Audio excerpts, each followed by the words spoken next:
in our own community, we don't even own the convenience stores. And let's say they don't own it, the what we call the Indian or whatever, Arabs or whatever. They come, let's say they don't own it, but they're allowed to have that location, and they're allowed to collect those dollars from us, because if they were in another neighborhood, they wouldn't allow it to be there. And if we're ignorant enough to allow these people to come and sell us their goods, well, you know, we talked about it last Sunday. We can go into these local stores, and the conditions of the store is terrible. You got fallen roofs, you got outdated food, you got who knows what, and it's regulations strictly on us. If we had a business and it was in that same condition, you guarantee it's entities out there that say, hey, we can't allow them to have that business. We can't allow them to, you know, or whatever. But the issue is, again, you know, we don't have that collective group of us to say, hey, enough talking about this.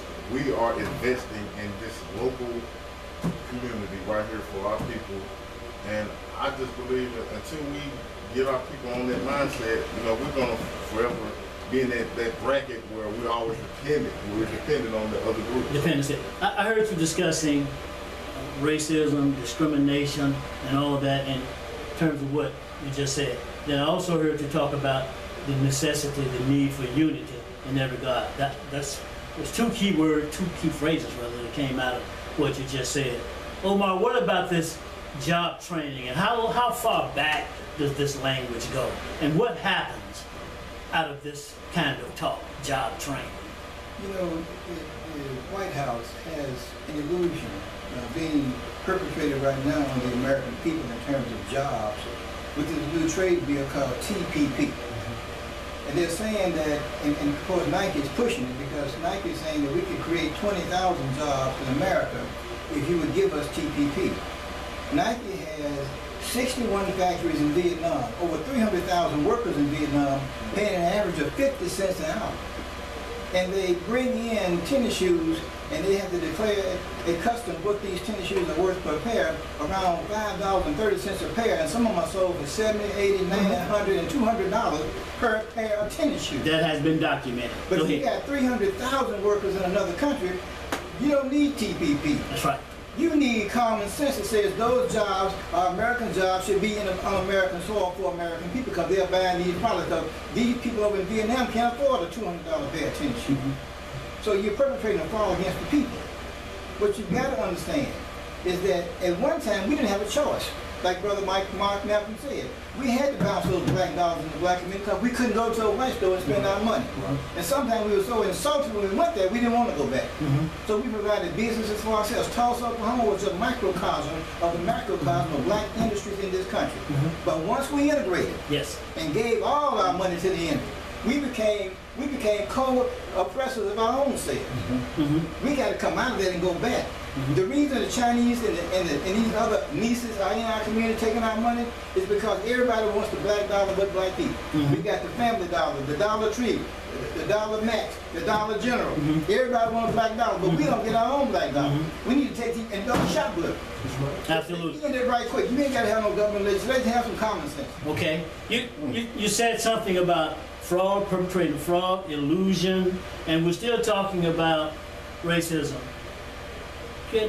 Say something. What I want you to do is say something about your insurance business, real quick, and then expound a little bit more on the subliminal stuff that we're facing and what we have to do about it. Then I'm going to shift to Jeffrey right quick. I'm going to go way back. Go way back. Go with. When I started selling insurance in 1976. I'm going to wait. Yeah. Yes, please do. And this is what we still see today. I became an agent with a major insurance company. It was in the top 10 companies in the country. And they wanted to make me a manager, although I wasn't interested in management because I make more money selling. But they said, well, you'll be a trainer. So you take people out in the field and train them on what you know. So I took this white guy out the field. He was like, 20 years older than me. And I took him to black clients for training purposes. And even though he knew nothing about insurance, or next to nothing, my black client thought he was the boss. And they kept asking him the question, he asked me the question. And I'm giving him that so he can give it to them. Our people that are still like that today. The white man's ice is still colder. His sugar is still sweet. And his lie is always a white lie. And he like our that issue still exists today. We got to come out of that mentality, but we cannot do it because we don't control the media. Whoever controls the media controls the minds of our people. And as long as Flynn can perpetrate gangster rap, as long as these other media conglomerates can perpetrate ignorance on our people, we're going to stay in that condition. We got to come out of that condition. Jeffrey, Omar is talking about leveraging the power that we have. But we've got to learn how to leverage it. And we've got to be disciplined and actually do that, leverage the power that we have. But from a sociological perspective, Jeffrey, Ms. Lynch, Loretta Lynch, has launched an investigation by the Department of Justice into the practices and patterns of the police department in Baltimore. Practices and patterns, she says. In fact, what do you think about Ms. Lynch and what she said so far? And while you're at it, since it's Mother's Day, say something about the mayor there and the young prosecutor. Okay, we want to give definitely in a society where some of our sisters haven't taken the stance to try to stand up for justice or for black people in general. We definitely want to thank and give a big shout out to the leadership in that city, at least for putting this on the forefront and attacking it in the way that they feel that is necessary. They've taken a stance that we haven't seen yet. And I think it's only important, being that the leadership in this city looks like the people who are being perpetrated against, that they stand up and that they take that stance and that position. So we definitely want to extend our appreciation to them. And I definitely think that Ms. Lynch, she shouldn't have to look too far to find patterns and practices of injustice in her city. It doesn't matter. We know that now this thing that we call racism, white supremacy, is something that can kind of play tricks on your eyes sometimes. And what I mean by that is, like my brother was just saying, he was trying to train an older white gentleman in a job, and his own people didn't believe that he was the trainer. Well, you see, that's also what's going on. Because of this syndrome that we have, some of our brothers and sisters are confused themselves as to what position that they should have. They don't know who to listen to. Well, we need to choose to listen to those people who are looking out for our interests, for the interests of the African American community. That's why we want to say we appreciate what Ms. Lynch and the leadership in Baltimore is doing. Right, that takes us exactly, like Talu said, to leadership. A couple more things that she said, a couple more rather.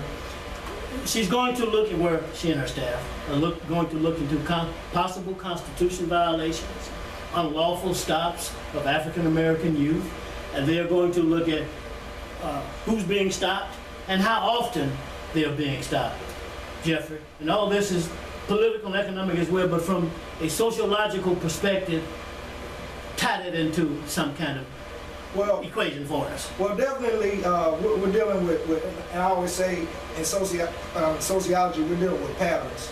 You see, a lot of people wanted to say, well, hey, this couldn't be an example of the pattern of racism and white supremacy because they have 3 perpetrators that were African American and 3 perpetrators that were white. Well, you see, this is what you have to pay attention to. You see, the system of white supremacy was already there before the Baltimore police department. And so those rules and regulations and values were already set in place. So that's another reason why those patterns continue no matter who holds those positions in leadership. That's why it's not going to be hard for the Department of Justice to go in and see patterns of injustice and neglect, abuse, and mistreatment of African people in the city of Baltimore, because that pattern is not just in Baltimore.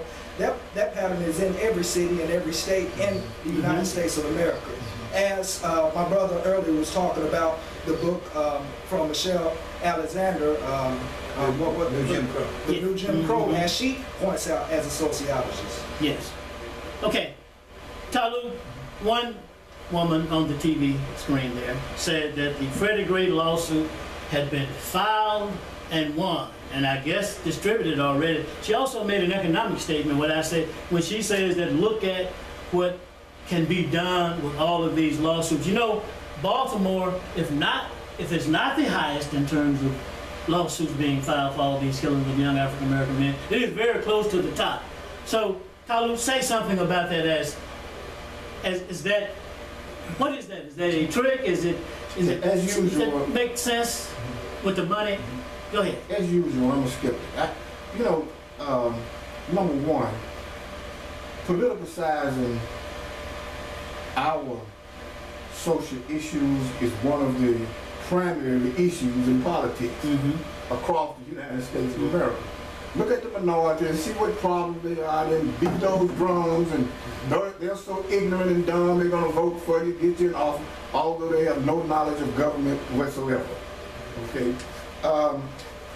So what do we come to in Baltimore? We come to another of the same patterns of politics as it were in other places in the United States. It's the pattern. It's the same political pattern. We're going to investigate. We're going to create a committee or commission to do this, that, and other, and we're going to do this and that. Okay? And this has been going on for decades, not just lately here. For decades, politicians have always done it, and we call them liars. And they are liars. This mayor in Baltimore is a liar. Why? Because the outcome is going to be the same as the outcome in other cities. Why? Because mayors have very little authority over police departments. Very little. The police associations, the state, and all these agencies have the control of police policies and guidelines. Mayors are just mayors. They can't do anything. The only thing they can do is set a budget. When the budget is done, we're spending too much, we need to cut back on this, that, and other, which will affect the police department, fire department, and other departments. But as far as, and this district attorney, we're going to create a commission to look into this, the same thing we just heard. And nothing came about from it. Okay, so who are we? The Attorney General. The Attorney General, the present Attorney General today, want to co-op with the Baltimore mayor today and look into thus and so, just as Ferguson, just as Missouri, just as everywhere else. Okay, pardon me, not Ferguson, Missouri, and also down in Florida, and where a young brother was murdered by Zimmerman.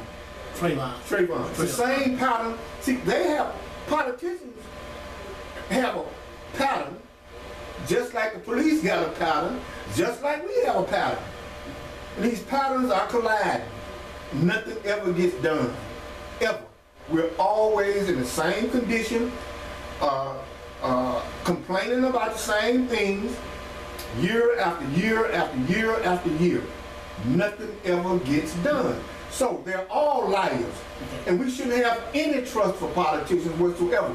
When they stand up and say something, we should be telling them, prove it. We shouldn't have trust. We should have no trust for them, and we should have no respect for them, because our quality of life has not changed in decades. It's at stake. So why are we going to be happy because one of them stand up on national television and say what I'm going to do? We shouldn't be concerned about that. We got to get strengthened up. These men and women. Malcolm, try them. I hear him talking about power and control.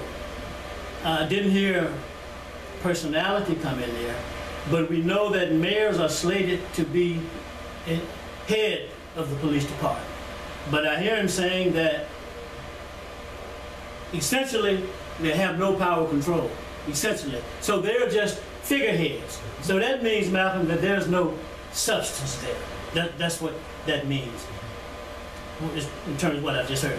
Go ahead, and I've got a couple more things for you that I'd like for you to speak on. Well, as a firefighter with the city of Memphis, it would definitely appear that he is correct. Okay. You know, the mayor passes budgets, he makes budget proposals and cuts here and there, and even those decisions can be countered by the city council. He also made a couple other good points about politics, blacks being in positions of high politics or what have you. You can't expect black solutions from people in positions of white supremacy. So to be in politics, you're in a position that upholds white supremacy or white imperialism, whichever you choose to use. So I agree with him. Prove it. You make a statement, prove it. You know, don't try to hit us with an okie doke or racial tailoring. The benefits of racial tailoring, as Billy Fuller put it. So I very good point. Say something about the event, your upcoming event. Okay. One thing I did forget to mention was where the tickets can be purchased and how much the tickets will be in other events, other acts that will be at the event. You can go to www.mennefer, that's MENNEFER, project.com. The tickets, regular admission will be $20. It will be $30 for vendors, but it is free for children 7 and under. This event will begin at 4 p.m. It may end about around maybe 9 o'clock. And we do have, there will be food, there will be performances, live dance performance, poetry, rap, etc. So you can contact us at 901-864-5008. Or you can contact us at 901-406-5579. And you can ask for Malcolm or ask for Titus. Okay. In Baltimore, the young man, Tanya's son, 16 years old, he said, I didn't know my mother loved me. I thought he had said, I didn't know my mother, that he said, I didn't know my mother loved me that much or so much, but I was informed that no. He said, I did not know my mother loved me at 16 years old, Malcolm. Go ahead, good. Don't start me to talking about it. Go ahead. With children, you know, I'm not sure about people's religious beliefs or things of that nature, but what we know is as a child, the first individual that child comes in contact with is their mother. That mother to that child, believe it or not, is God. Before that child ever recognizes any doctrine or any belief, mother is God. Right. So it is that mother that will ultimately be the teacher on all of these vital and necessary functions for society and other things for their child. She will be that teacher. So she has to make sure that the environment is conducive for their baby's well-being. She will be the teacher of what love is and how love should be conducted with their child itself. Okay. To hear those statements, obviously something was missing. Okay, you're moving into my area now. Almost what I want to hear. Lonnie, is there something wrong with that? Should a child, boy or girl, know that they are loved, that have been loved way before they're 16 years old? I agree with the brother. In the early development stage of a child's life, you know, it's very important that the growth and the nourishment the child receives is a positive one. And like you said, it's not in